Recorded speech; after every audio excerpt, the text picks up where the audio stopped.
Hi everybody and welcome to Heel Heat. My name is George Coles, and on this episode we're doing It Came From the Network. The topic of this It Came From the Network, Ricky the Dragon Steamboat. This is another one of the old Coliseum videos that are listed on Peacock now under the home video section of the WWE Network. The WWE tab on Peacock, I guess. And this covers a very specific time in Ricky Steamboat's career. It covers 1986 basically, the time roughly about a year before he became the Intercontinental Champion at WrestleMania 3. And I wanted to mention something before we get into the video. There is a reason why I specifically picked this. If you're watching this video the day it releases, it'll be July the 8th of 2023. Now that date probably doesn't mean a whole lot to most of you, but it means a ton to me.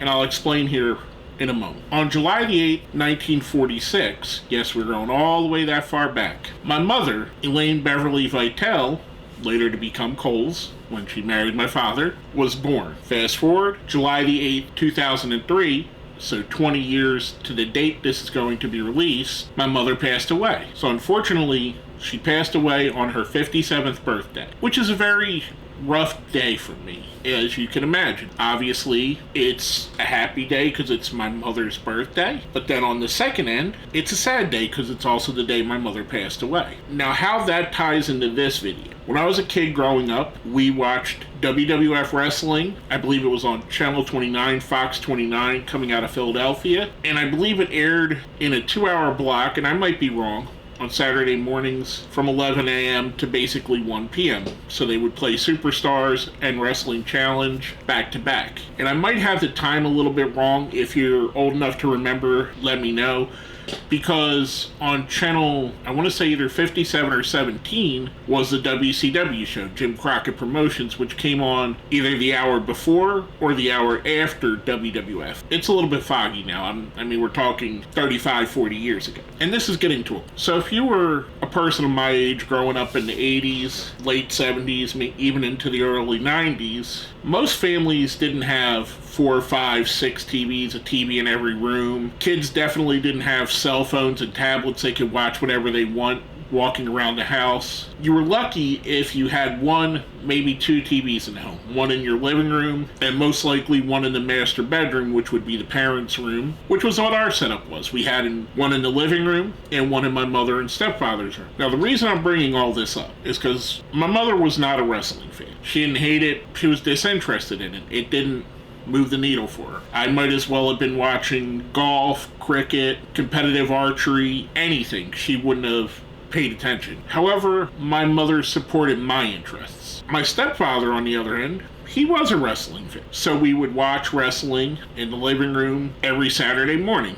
We'd watch these and then watch the WCW show. Now again, I'm bringing this all up and I'm getting to the story. I know it's a little long-winded, but allow me this. It's a difficult day for me. My mom, as you heard me say, did not care about wrestling. Hulk Hogan didn't move the needle for her. Roddy Piper didn't move the needle for her. Ric Flair didn't move the needle for her. But one guy did, and that was Ricky the Dragon Steamboat. So as a tribute to my mother, I'm going to review this. Now, I owned a lot of the old Coliseum videos back in the day, and I got them from our local video store. I don't think they ever had this video, because I definitely didn't own it, and I don't remember ever seeing it prior to today. So this was all fresh to me. Well, some of it's fresh. A lot of it I've seen other places. Now, fast forward a bunch of years, as I got a little bit older, I was in my teenage years, still loved wrestling, still watched wrestling, and I brought up one day to my mother, I said, Mom, back when we used to watch wrestling in the living room, because by this time, I had my own TV. First with a hand-me-down, it was the old bedroom TV in my mom's room that went into my room when they got a new TV for the living room, and the living room TV went in their room. And then, eventually, as a teenager, I got my own TV. I had enough money to buy my own. So one day I said to my mom, I said, Mom, remember when we used to watch wrestling in the living room together? And she said, yeah. Why is it that all the most popular wrestlers of the time, Hulk Hogan, Randy Savage, Rowdy Piper, Dusty Rhodes, why didn't you care about any of those people? But when Ricky the Dragon Steamboat came on, you were glued to the TV and you were cheering for it. And my mom, which if you ever met her, she was a little bit on the crazy side, and in a lovable way. I call her crazy old hippie. Always did. My mom looks at me and she said, George, I'm going to be honest with you. I liked Ricky Steamboat because he was the most attractive one on the show. So my mom was a pervert. basically, at least in this instance. And I get it. I mean, you all know, if you watch wrestling, there's wrestlers that you like because they're attractive. Whether it be Becky Lynch or Finn Balor or whatever your cup of tea is, there's wrestlers you find attractive. It's just a law of averages. I mean, there's hundreds on each show. I digress. So that was a little bit funny to me, and this always stuck with me in my head. So again, as a tribute to my late mother, we're going to review this video here, and I know we're a little bit long-winded already. Thank you for sticking with me through that. If you've never seen any of my videos before, I rate everything on a 1 to 5 scale. 1 is the worst, 5 is the best. So let's jump right into the video. We start the video off by being introduced to our host, which is Gorilla Monsoon. He was the host of a lot of these old shows, so it made sense that he would be here. This time he was by himself. Usually he had a partner, whether it be Ventura or Lord Alfred Hayes or Heenan. This time it was just Gorilla. That takes us right into our first match, and right off the bat, we get a fantastic match. We get Ricky the Dragon Steamboat versus Greg the Hammer Valentine. And I mentioned this on one of my last few videos about Valentine, how as a kid I didn't really like him. He was boring to me, but the older I got, the more I got the nuances of how he wrestled, and the more I liked him. So now when I look back on Valentine, I have a better appreciation for him than I ever did in real time. This was a fantastic match to start this off, probably in my opinion the best match of this video. These two just work really well together. A couple little funny things, they talk about Steamboat wrestling a karate style, and even Jimmy Hart, who's Valentine's manager at the time,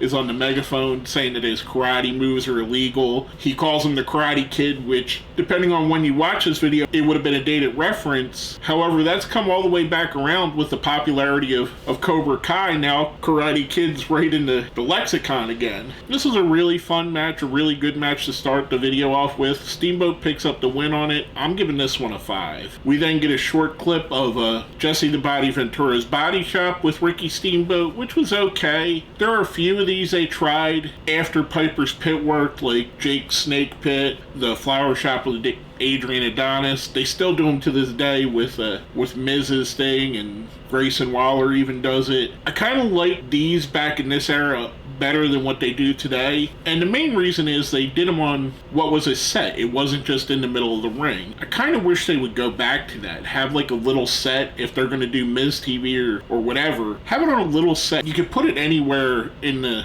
arena. It doesn't necessarily have to be in the ring. In my opinion, that's what made these different than what we have now. After that, we get a video which obviously came from the Tuesday Night Titans show, which from here on out I'm going to reference as TNT. If you hear me say TNT, it's Tuesday Night Titans, not the channel. It's a clip with Mean Gene Okerlund and Ricky Steamboat, and it's called The 3 Moments of Truth, Becoming the Dragon. And they go to a temple. For the life of me, I can't remember what they said the temple was. I want to say the Shaolin Temple, but I know that's wrong because it's definitely not that. The only reason that Shaolin is on my brain is because for 30 years I've listened to the Wu-Tang Clan. The crux of this is basically Steamboat has to go through 3 tests to become a master, I guess. In each of the tests, he stops in a specific location, and they show him fighting off ninjas. And this is cheesy. This is your low-budget 80s action movie. I mean, if you were around in this time frame, you remember all the cheesy ninja movies that would come on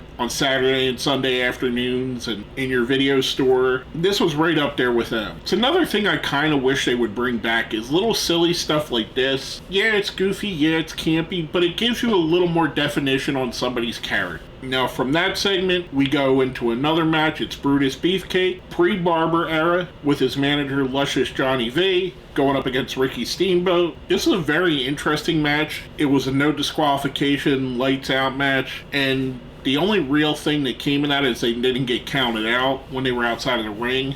A lot different than what you would expect nowadays with people hitting each other with chairs and chains and chainsaws and light tubes. But this was still really fun. Beefcake isn't looked back at as good as I think he maybe should be. A lot of people just look at him as a Hulk Hogan lackey or hanger-on. I think he was better than that, especially in this time frame. I thought he was a great heel, and it's Sad we didn't get to see much of that till later in the WCW days once he became the barber, but he was fun here, and this was a good match. Wasn't quite as good as the Valentine match, but still really good. Steamboat does eventually pick up the win with a roll-up while Beefcake is arguing with the referee.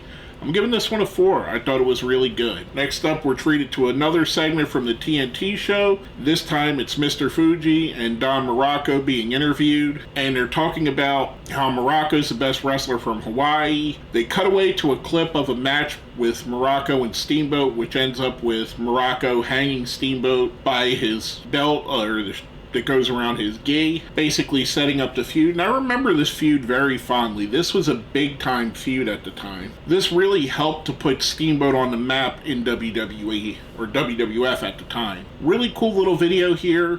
Leads us right into our next match, which is going to be Mr. Fuji versus Ricky Steamboat. And I remember this match like it happened yesterday. It wasn't much of a match. It was about a 4-minute match, and as you can imagine, Steamboat had most of the offense. However, there were a couple things that really stuck out on the video. First, it looked to be at the old Allentown TV taping arena, which you could tell by the backdrop in the back. Second, after Steamboat does pick up the win, we have Morocco comes out and he has a chair in his hand. And now I know a lot of you are thinking, I've seen chair shots, I've seen hundreds of chair shots, but go and watch this. He doesn't use a folding chair, he doesn't even use a wooden chair. Well, it is a wooden chair, but it's not like a wooden folding chair. It's like a chair you would see at a dining room table, and he cracks Steamboat over the back with it. Then after that cracks, he hits him with the top piece of the chair, and then spits on him, which was, at the time, very shocking. This was all really fun, and for what it did setting up the feud, I'm giving this a 4. That's followed up with a match that was called the Revenge of the Dragon, Don Morocco versus Ricky Steamboat. This was a good match. I've actually seen better matches between the two, and the one thing that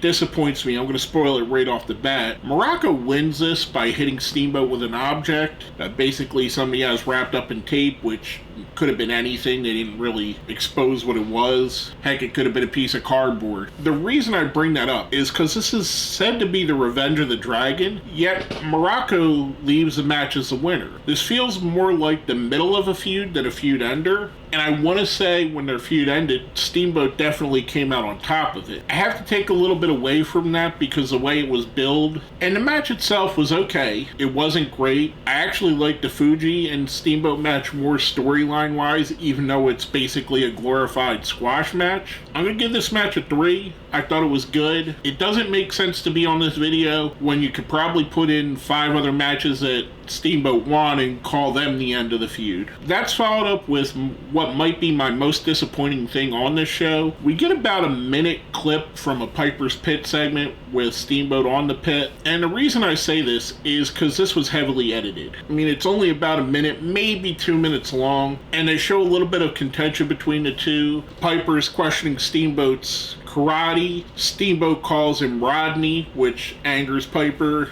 Tells him his name's Roderick or Roddy. The reason I'm disappointed, I wish we'd have seen the entire thing. And I kind of wonder, I didn't have the original VHS cassette of this. And I don't really remember this episode of Piper's Pit or this version. Not to say it wasn't great, but I kind of wonder with how Peacock went and scrubbed some more controversial things out of the WWF shows. Famously, Piper and Bad News Brown's match at WrestleMania, where Piper is half in blackface, or black body, I guess you could call it. Paints himself half black. They've scrubbed that, and they've scrubbed a few other things from the network which are considered offensive now. I kind of wonder if that's what happened here, if maybe some offensive Asian American remarks were said by Piper. I wouldn't doubt it for the time frame. They do fly. When you watch some of these and you hear the commentary, you do hear some questionable stuff. So, I don't know. I'm just saying it may have been this way on the original video, but it definitely feels like it was edited. That's followed up with a match from the Wrestling Classic. We get Davey Boy Smith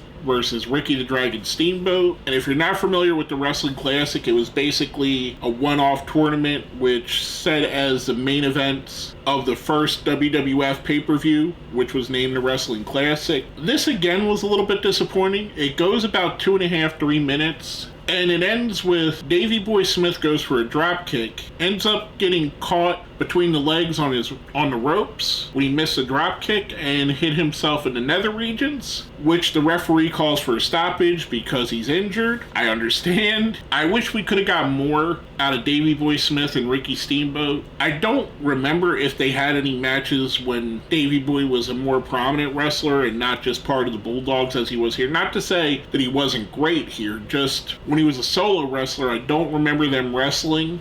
They may have had some matches, and someone may point out, hey, you forgot this pay-per-view they wrestled on, which I might have forgot it. With that being said, this match was a little bit on the disappointing side. Steamboat did pick up the win by ref stoppage. I'm giving it a 3. Then we roll right into our final match of the show, which is also from the Wrestling Classic. We get Ricky the Dragon Steamboat going up against Macho Man Randy Savage. And this is about, like I said, a year before their famous WrestleMania 3 match. And in comparison, this is the lesser of the two matches. But as you watch it, you realize that this is one of the things that built up to that. There was this match, and then there was another match on Saturday Night's Main Event that helped to build to WrestleMania 3. With that in context, this was a really good match. I mean, you have two of the preeminent workers in WWE at the time in Steamboat and Savage. Two guys who pretty much are guaranteed to have a great match every time they go out. I thought this was really fun. It did suffer like the Morocco one, where Savage put on brass knuckles and hit Steamboat